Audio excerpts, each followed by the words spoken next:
نرم فوم پر قالین پر نماز پڑھنے کا کیا حکم ہے؟ کیونکہ اس میں سجدہ کرتے ہیں تو بعض دفعہ بندہ اس کو دباتا رہتا ہے اپنی پیشانی کو، تو اس صورت میں نماز کا کیا حکم ہوگا؟ قالین وغیرہ جو بچھائے جاتے ہیں عام طور پر کئی مساجد ایسی ہوتی ہیں کہ وہ قالین کے نیچے فوم بھی کوئی بچھا دیتے ہیں۔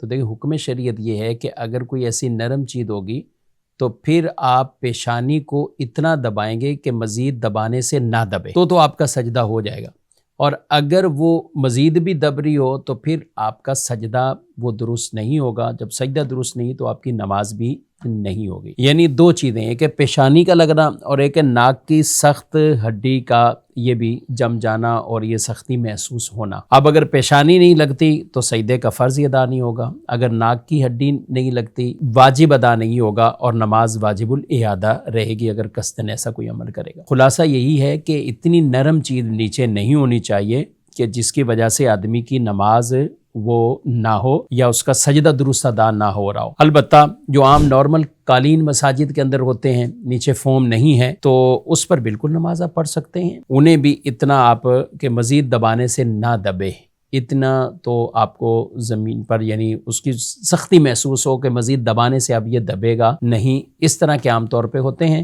لیکن جو نیچے فوم ہے تو وہاں بہرحال آزمائش رہتی ہے۔ ہم ایسی مساجد والوں کو کہیں گے کہ آپ نے قالین بچھایا ہوا تو اس کے نیچے اگر فوم ہے تو اس کو بالکل آپ وہاں سے نکال دیں، فوم نیچے نہ بچھائیں، ورنہ اس سے کئی لوگوں کی نمازیں ضائع ہو سکتی ہیں۔